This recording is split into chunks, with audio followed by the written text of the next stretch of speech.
What's good? What's good? What's poppin'? Hello, my beautiful Pisces people. How are my wonderful Pisces doing today? I hope everybody is happy, safe, and peaceful. And if you're not at the moment, my intention is that by the end of this video, you will be. I hope I can provide some comfort and clarity to you today, maybe drop some knowledge, or at the very worst, entertain you a little bit. I'm Michelle Elizabeth, welcome, and I do all kinds of art and writing and stuff, but my real superpower is being a Pisces. And so I feel my spirit team calling me to tap into that and to share my Piscean gifts with the world. So I'm going to do a tarot reading right now for you guys. I don't know if this channel will eventually become just Pisces tarot readings or tarot readings for everybody, or I don't know. I'm going to see where the Holy Spirit takes me, but let's hop in. So the message that the Holy Spirit is telling me to deliver today is one of, obviously it's hope, definitely, but it's about surrendering to the circumstances, surrendering to the spirituality, and to go with the flow. And it might seem like, hey, I'm a Pisces, I do go with the flow, you know, I'm just a mutable sign, I go with the flow, I'm chill, whatever. And I don't know about y'all, but a lot of times I feel like that's who I am, but life happens. And in the 3D world, unfortunately, going with the flow can lead you in the wrong path sometimes. Pisceans can be very, very loving and trusting because we have pure hearts. If you're watching this video right now, I know you don't have a malicious bone in your body, and you expect others to have the same good heart that you do. But unfortunately, that's not how life is. And so when we go with the flow, people can take advantage of us. So I personally have, now I've ended up with control issues where I want to go with the flow, but I'm so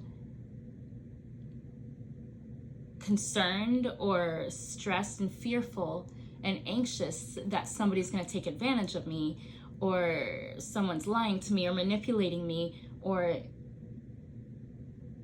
the one that's hardest to admit is that I'm gonna fail, that I'm gonna screw up, that I'm gonna be mad at myself if I go with the flow, or that I'll forget things. I do have ADHD, so I forget things constantly. And so sometimes going with the flow means that I'm gonna forget shit left and right, and it's gonna piss people off, or it's gonna cause delays, or I'm not gonna get things done, or get things done in the right timing, and then it's gonna lead to another failure and having to start over again, and all these different things. And the energy on the board right now is about, no, the universe has a plan for me. Surrender to the energy.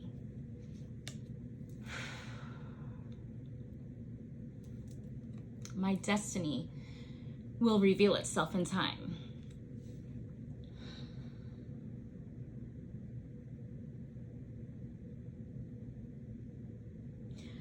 We've got the Hermit on the board here, and the Emperor,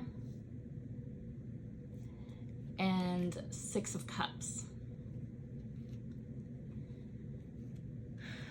So for me, this feels so heavy right now. Like before I actually recorded, I pulled these cards and I felt so hopeful. But as I'm delivering this, I'm feeling this heaviness. So I'm feeling somebody's energy out there. One of you that I'm making this for, your energy is very, very heavy. You're like so scared. You want it so bad. You want this change. You want this new life. You want this dream life. You're ready to get it. And you started taking steps, but then you froze. And it's saying, quiet your mind. Be your own guide. And let go of things that no longer serve you.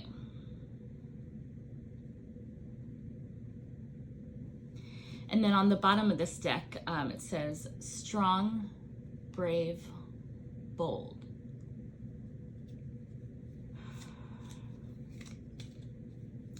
I'm hearing timelines. The universe has a plan. I'm hearing this is all in divine timing, and let go of things that no longer serve you. What served you in a previous timeline is not going to serve you in this timeline.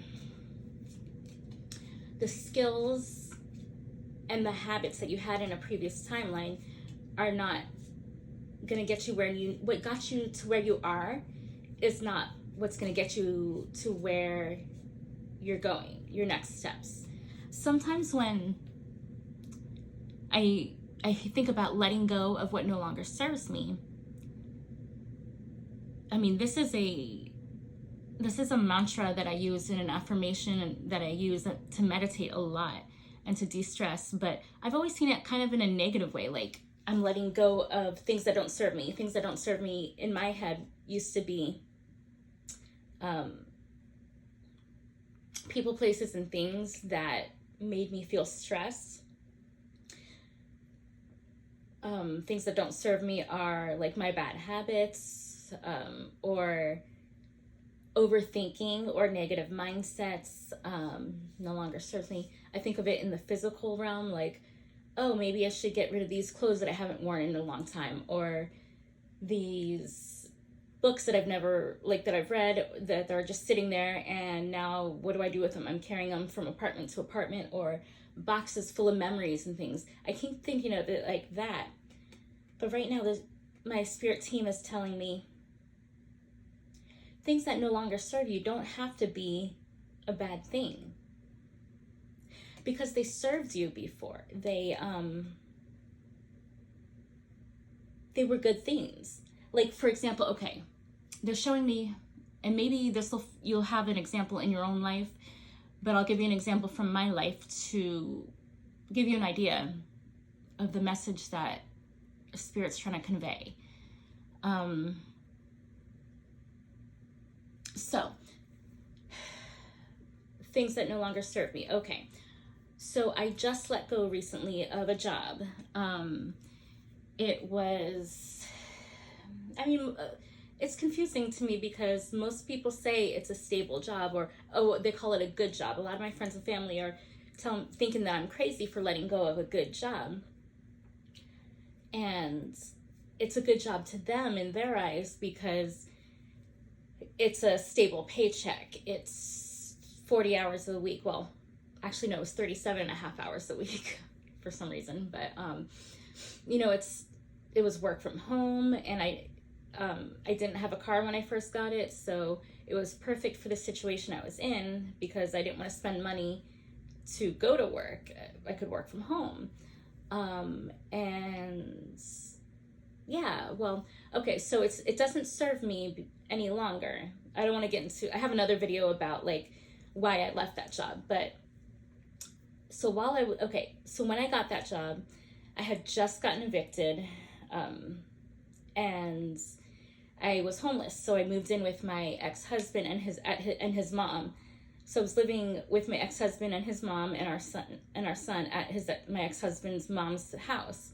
I didn't have my own bedroom. I had to sleep in the living room, and then my little office was my ex-husband's mom's bedroom. I would go in there and work, and then so the job served me at that moment. Now I no longer live there. I saved up enough money while living there to get a car. And with that car, I was able to do more things and actually explore a side of myself that I had been repressing. I started going to open mic nights and making new friends and meeting new people, and most importantly, going to Bible study and going to different parks. I got to be in nature more. Whenever I was stressed, I would drive around and blast my music. Since I didn't have my own bedroom, I didn't have a place to decompress, so my car was my place to decompress.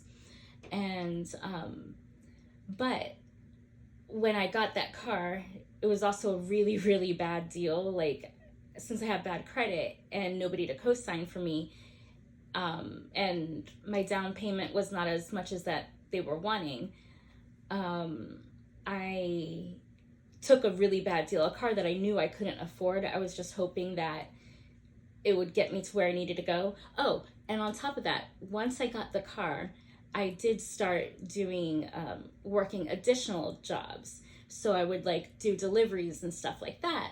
So I was making more money. And then I got to go see my friends. I had that job, which provided me the income to get the car, which provided me the freedom to go do other things. I started spending more time with friends and reuniting with an ex that is really important to me.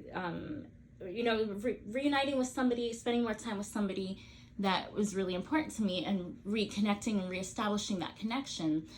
And eventually I was working that job and having that income and getting that car led me to that, which led me to eventually he asked me to move in with him temporarily while I get back on my feet. He saw how stressful it was for me living at my ex-husband's house. So, it got me from that point to that point to that point. And then once I got here, a lot of things happened, and I just wanted to get rid of that job. I felt like that job was no longer serving me. And on top of that, before that, my car got repossessed while I was right after I had moved. And it's like, okay, well, the car is no longer serving me because it was a payment that I really couldn't afford, and I was just getting more in debt and more in debt and more in debt. And no matter how much I worked at my staying at home job, and no matter how much I worked at the delivery jobs, I still didn't have enough money to pay all my regular bills and a car, and I was trying to save up for my own place. So you see how all these things were adding up. So the car got taken away from me because that no longer served me. And now I don't have those bills of, car payment, car insurance, gas. So that's no longer serving me. I got rid of that. And then eventually got rid of the job. And now I am focusing on my mental health and my spiritual health, and what do I need to do to get to the next level in my life. I have goals, and that job does not align with those goals. And staying at that job and, having that car, those are things that no longer serve me. So I know I'm rambling on way too much, but I just wanted to give you that little stories to show you, maybe there's places in your life where there's certain situations that, that job is something I prayed for a long time. It took a long time for me to get that job. I had applied for so many, and even that particular job, I applied for 3 separate times. And I kept getting denied, and I had to have a friend who works there, pull some strings to get me an interview. And once I got the interview, they're like, oh, of course, you're totally qualified. They hired me instantly. But so letting go of things that no longer serves me, it's sometimes hard for ourselves to wrap our heads around that something we prayed for and we wanted and we wished for and we manifested, and it was a blessing at that moment. Having that job was a blessing at that moment. But now in this phase of my life, it's no longer serving me. In this cycle that I'm in, the skills that I've learned, the growth that I've had, where I'm trying to go in life, it's not in alignment with that. And the same thing with the car. and there's different friendships. So in your life, it could be friendships, it could be habits, it could be even be like a workout routine, something that it was a blessing at one point in time. It could have been a treasure or a dream come true at some point in time. It doesn't mean that letting go is a bad thing, but what it means is it's just not in alignment with who you are at the moment, and that's okay. And that's okay. So quiet your mind, Pisces. Quiet your mind. Be your own guide. Don't just focus on, I have to listen to this particular teacher, this particular guru.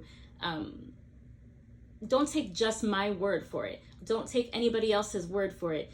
And honestly, as a Pisces person, you probably do this so naturally.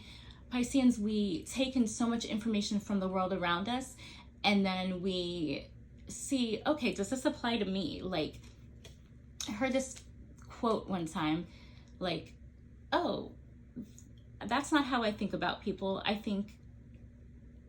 wonder if I see what they're doing, I wonder if it would work for me. And it's kind of like going with the flow. Like Pisces, we go with the flow. We see, okay, this person's doing that and they're succeeding. This person's doing that and they're succeeding. This person's doing that and they're failing. This person's doing that and succeeding. Would any of these work for me? Like, even if the person's failing at doing it, what if I did it? How would it turn out for me? So Pisces is really good at doing that. So it's confirming, be your own guide. And Pisces is the,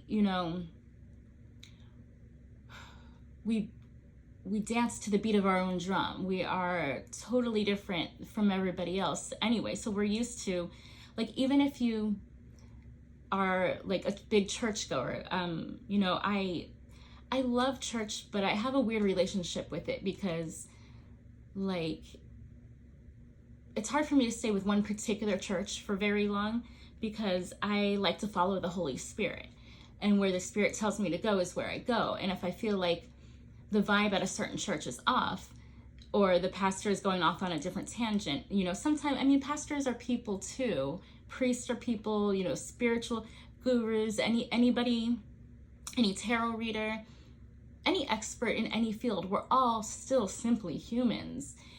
At least in this realm of reality, in this universe. And so we're all gonna have our own personal spin and our own attachments and projections on things. So remember that when you're soul searching and everything, and just be your own guide. And I'm seeing over here, like, 6 is a number of balance. Emotional balance. Your cups are coming in. This card, it's so funny because it's like, I think of emotional balance, but then it's like, this isn't totally balanced, because if you see, the cups are not perfectly in line. There's like one off. So they're offset, and offset. Maybe somebody out here likes that rapper. But it reminds me just so Pisces. It's just Pisces energy. We're just weirdos and freaks, and we do our own thing, and I love it. Anybody that's watching this video, I want you to know I love you so much, and I see you. And if you're watching this video, then thank you, because you're making me feel seen and understood. But yeah, so okay, the Hermit and the Emperor, it's telling me, oh God, and I love this particular deck. I forgot what this deck is called, but the imagery for the major arcana is so freaking cool. We've got like the sacred geometry and the cosmic stuff, and it just gives me such deep, this Emperor for me is not just a typical emperor. Like, it's not just building generational wealth and strict and harsh, whatever. This is an emperor who goes deep in the spiritual realm, and the Hermit confirms this for me. It's like, by going deep in the spiritual realm, by becoming and tapping into the Hermit mode and becoming deep in the spiritual realm, surrendering to the energy, quieting our minds, doing all these things, letting go of what no longer serves us, my destiny will reveal itself in time. The universe has a plan for me. By doing all of these things, it brings about the balance, emotional balance, and this the balance of everything, emotional fulfillment and stability that the Emperor would bring. So Pisces, I guess the final message right now, or the main message, is to just keep doing things. We are entering the new age. Pisces is being called to work in the 5D to make things manifest in the 3D. Obviously, you still have to take action in the 3D world too, but I feel we're being called to do the opposite of what most people do, like the 80-20 rule. Instead of like putting 80% of your effort into the physical world, just for a time being, take some time out and put 80% of your effort into the spiritual world. And I don't just mean like watching tarot readings and things like that. I mean also manifesting by imagining. There's a famous study that was done with, I want to say it was basketball players, if I'm not mistaken, but where they had two groups, and one group worked out and trained really, really hard for 2 weeks straight, and then they did this competition. And then the other group, they, instead of working out and everything for 2 weeks and training, they sat and visualized. They did nothing, not one trip to the gym, not one workout routine, nothing. They pictured themselves. They meditated and pictured themselves doing those workouts. They went through the workouts in their heads and felt the feelings. And then when they competed against, and they did that competition or whatever it was, they had better results than the people who actually did the physical training. So I think that's the main message right now for the Pisces that I'm being called to direct this to. And it might feel weird, because I feel like, honestly, God's been calling me to do this for a while, and I've been doing it here and there, maybe like 10 minutes here, 5 minutes there, but not consistently. I feel very guilty when I do it. I feel like I need to take action, and what the fuck am I doing by sitting here and doing nothing? But this reading is a message to confirm that. Give that a try and let me know if that works for you.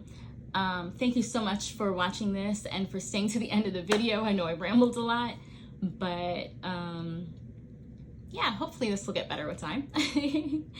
And don't forget to hit the like button. I guess I should have said that at the beginning. When you hit the like button, it's not just helping me out, but it's also an exchange of energy. So if you want me to be able to tap into your specific energy and get a reading that's tailored to you without having to pay for it, I'm actually going to start opening up personal readings soon, probably within the next week or so. I'm structuring how I'm going to do that, but I'll let you guys know. But the ones that are for free that are here on YouTube, I can tap into your specific personal energy better when you click the like button. Okay, well, anyways, I love you guys so much, and I wish you nothing but the best, and have a wonderful, fantabulous day. I love you all. God bless. Namaste. Mwah. Bye-bye.